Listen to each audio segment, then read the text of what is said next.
అందరూ మాలా సంఘాలు వాళ్ళందరూ కూడా ప్రజాప్రతినిధులు నాగరాజు గారు, నేను, మా ఎమ్మెల్యేస్, మాలా ఎమ్మెల్యేస్ పైన అందరిపైన ఒత్తిడి తీసుకొచ్చారు. ఏంది మీరు మా గురించి ఏం మాట్లాడతలేరు, ఏం సంగతి అని చెప్తే మేము కూడా మొన్న పోయి ముఖ్యమంత్రి గారితో కలిసి ఈ జడ్జిమెంట్ ఏదైతే వచ్చిందో దాని ప్రకారంగా సెన్సస్ పూర్తిగా చేయాలి, కాంప్రహెన్సివ్ సెన్సస్ చేసి ఏదైతే జనాభా ప్రకారంగా లెక్కలు ఉన్నాయో 2011 సెన్సస్లో దాని ప్రకారంగా 10% గ్రోత్ రేట్ పెట్టుకున్నా ఈరోజు కేవలం 5 నుంచి 6 లక్షల వరకు మాలాల సంఖ్య తక్కువ ఉన్నది మాదిగల కన్నా, ఎక్కడ కూడా లేదు. మేము ఇదే చెప్తున్నాము, ఎవరికి కూడా అన్యాయం కాకుండా రాష్ట్ర ప్రభుత్వం బాధ్యత, అందరినీ చూసుకునే బాధ్యత వారిపైన ఉంది.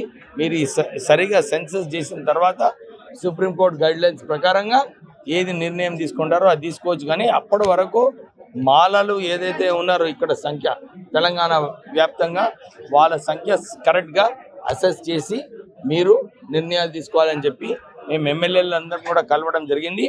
ఈరోజు ప్రత్యేకంగా మహబూబ్ నగర్లో అందరు మాల సంఘాలు అందరూ కూడా ఇదే కోరినారు.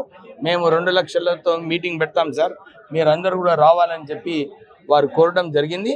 మేము వారికి భరోసా ఇప్పించాము, మేమందరం మీతో ఉంటాము, మీతో కలిసి ఉంటామని చెప్పి వారికి చెప్పడం జరిగింది.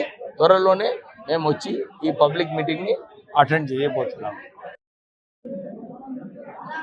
ఏదైతే సుప్రీంకోర్టు గైడ్ లైన్స్ ప్రకారంగా ఉందో పెద్దలు చెప్పినట్టుగా we are not against the judgment, we are pro.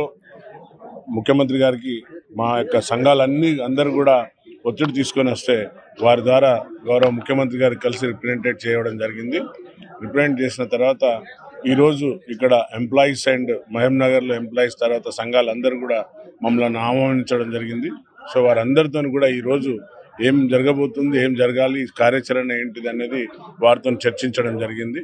వారి నుండి ఫీడ్బ్యాక్ తీసుకొని నెక్స్ట్ రాబోయేది మహబూబ్ నగర్లో పెద్ద ఎత్తున ఒకటి మాలల సంక్షేమం కోసం ఆత్మీయ సమ్మేళనం ప్రకారంగా ఒక పెద్ద ఎత్తున మీటింగ్ కండక్ట్ చేయబోతున్నారు. కాబట్టి వారు మమ్మల్ని అందరినీ కూడా ఎమ్మెల్యేస్ని ఆహ్వానించారు.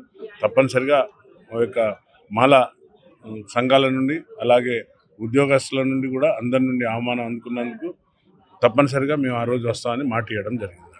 Thank you.